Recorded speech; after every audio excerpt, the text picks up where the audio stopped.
This is Professor Michael Chapman. I'm one of the most experienced IVF doctors in Australia. I believe that an important part that I can contribute is to educate patients in relation to fertility, infertility, and all that involves. These series of podcasts help to educate you. I hope they are helpful to you. If you wish to know more, however, I'm more than happy to have you contact me via email, which is profmchapman@gmail.com, or make an appointment to see me on 9138 4222.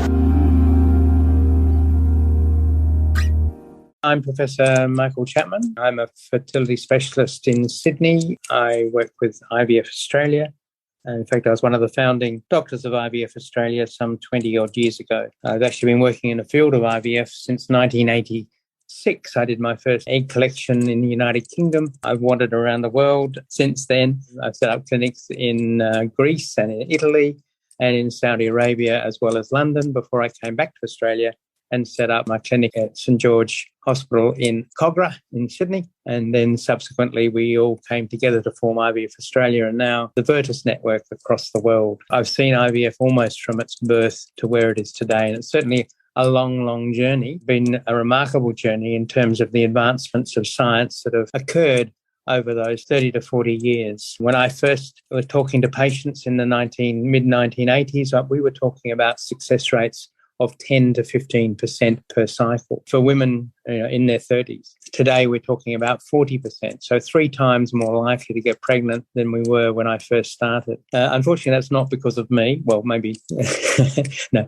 I really had little hand in what's happened scientifically. What we've seen over that period of time is the laboratory improved in terms of the culture medium that we used, improved in moving the embryology to more and more mimic what happens inside the fallopian tube from the day of fertilization to day 5 of embryo development. And the closer we've got to that, the higher our pregnancy rates have been. I mean, and the other big advance of the last decade, I suppose, has been our ability to understand more about why we fail in the majority of cases. And it's because nature creates embryos that are genetically abnormal in a significant proportion of patients. So once the technique of biopsying embryos and being able to look at their chromosome makeup before we put the embryo back has given us a pile of information and allowed us to explain why, at best, even today, a 40% pregnancy rate is the best we can do, unless we test the embryos to get rid of those that are genetically abnormal. There are still some big holes in our knowledge, because even when we put back a genetically normal embryo, we're still only getting 50 to 60% of patients pregnant in that one transfer. So there's more to it than just the number of chromosomes that an embryo has. It may be the position we put the embryo in when we put it in the uterus. It may be that there are environmental factors within the uterus that we still don't understand that can affect the chances of pregnancy. But if they're recurring problems, we would expect not to improve pregnancy rates in the next cycle. But what we do know, and the statistics support it, is that the more transfers you have, the higher the likelihood of pregnancy is. So data we published a couple of years ago out of the Australian database showed that when you put back your first embryo and you're 38 years or younger, the chances of an ongoing pregnancy were around about 30%.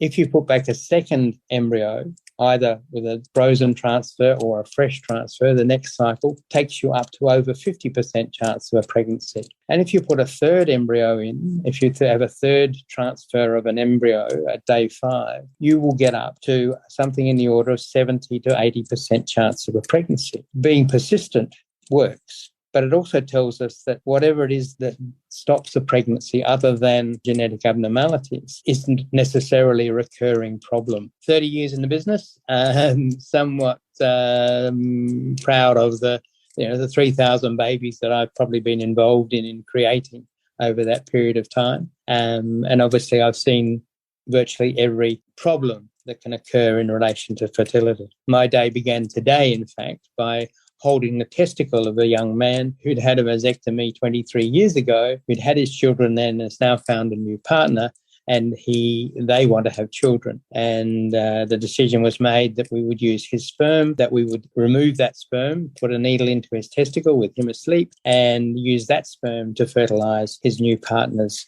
eggs, she having gone through an IVF cycle.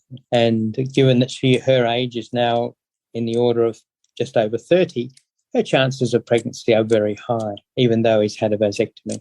I mean, there is a debate about vasectomy as to whether reversing it is the right thing to do. When you read about it, those people who do it all the time claim very good success rates. But what they're talking about predominantly is their chance of restoring the plumbing, joining two ends of the vas deferens together, which have been severed as part of the vasectomy process, bringing them together like your local plumber, and recreating flow of sperm down the vas deferens. But unfortunately, that's not the whole story. As a man has had a vasectomy, there are things that go on in the testicle and in the human body that produce sperm antibodies. These are substances that bind to the sperm and stop them from swimming, so that natural conception after reversal of vasectomy is not always going to be as good as you might think. Even though the plumbing has been restored and sperm come with the ejaculation, a large majority of those sperm will be immotile, not able to swim up